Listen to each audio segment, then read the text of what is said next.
backlinks. Something I get asked about a lot. What even is a backlink, and why should any photographers care about them? So by the end of this video, you're going to understand what they are and the differences between them and why they're so important. And they really need to be a core part of your weekly workflow. Okay, so first up though, before we get stuck in, it's really important that you're familiar with the Moz bar, at least a little bit. So if you've not installed the Moz bar or you have no idea what I'm talking about, then I'd like you to head over to my YouTube channel right now. And let's just move my head out the way. Hang on, it's not wanting me to move it. Just make it smaller. There we go. Right, pop me in the corner. And watch my free competitor analysis tool tutorial, and that will explain how to install the Moz bar. So go watch that now if you've not already. Okay, are you back? Awesome. Right, let's get stuck in.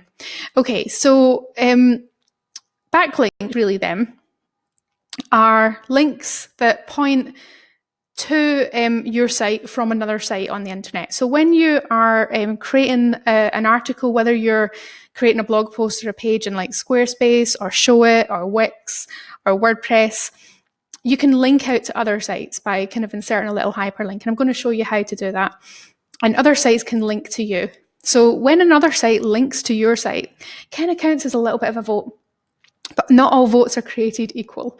So a vote from like another photographer isn't going to be quite as influential as a vote from, say, Huffington Post.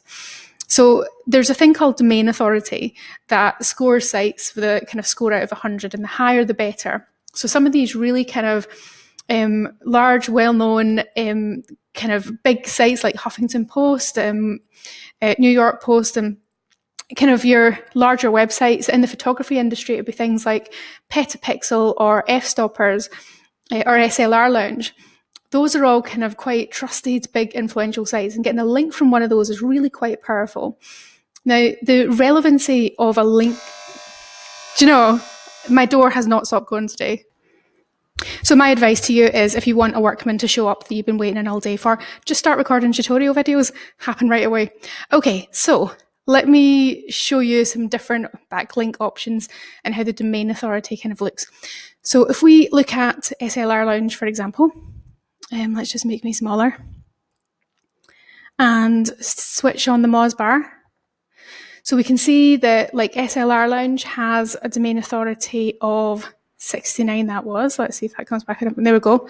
So that's just there. So domain authority 69. So getting a link from an article on SLR Lounge would be really quite influential. So another good one is Sell Me Pretty. It's got a domain authority of 69. Again, that would be really influential to get featured on there. But everyone knows, you know, it's a challenge getting work featured on blogs. But I'd encourage you to really kind of make it part of your workflow to identify places that you would like to have your work featured, that you think would work with your style of photography and approach to photography and that type of thing, and make sure you build as many backlinks as possible. However, what I would say is that it's more about quality than quantity. So don't get too kind of caught up on having a certain number to aim for, but it's important to have a nice mix. So that mix should include things like directory listings, because your site would be expected to be found there. It should include gallery type sites like Behance and 500px and other things that would be relevant to your brand.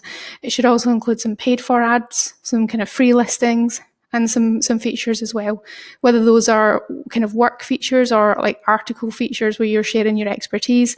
Ideally, you'd have a bit of a mix.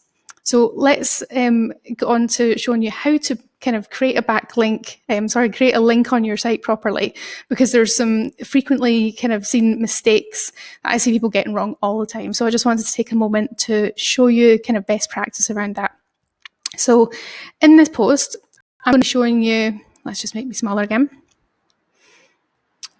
I'm going to be creating a blog post to go with this video, and I'm going to be linking to a couple of really cool articles on Moz. So when I often see backlinks on client sites, they use words like here or like, which Google kind of deems as meaningless anchor text. So you should be using words in the actual link that are relevant to the article. So this Moz article, for example, I think is a really awesome article that explains backlinks really clearly. And I'm going to link to this in my post. So what we're going to do here is highlight the the actual words. So the guide to backlinks, the word backlinks is part of that link. And we're going to add just click the little chain thing, paste that in, click the blue apply button. Now this is in WordPress. So if you're using Squarespace or Showit, it'll be just a little bit different, same with Wix. But they've all got very similar systems. The key thing is that any links going out of your site, you want to aim to have them in the lower third of your kind of blog post or article. We don't want links leading out right at the top. Having them in the lower third will help increase your dwell time on your site. So the other key thing is just to make sure you're highlighting relevant words. These words are referred to as anchor text. So if a site is linking to you, it shouldn't be coming from the word here or something like that, something just random, or read more, which is also not ideal. It should either be a kind of linked version of your brand name or your main keyword. So it could have Glasgow wedding photographer and then it would link to my site or my kind of business name. So either or is fine. So I hope that kind of clarifies what backlinks are, why they're so important. And there's some further reading on here as well. There's also a couple of really good videos that I'm going to share some links to. And if anybody's got any questions about backlinks or you want to know any more, then feel free to respond under this video. If you've got any questions, I will look at each one and answer them. And you feel free to comment on my page. If there's any other videos that you're interested in seeing, if you've got any other SEO questions that you'd like answers to, then feel free to post them below. All right, I hope that helps, and I will speak to you guys all soon. Cheers.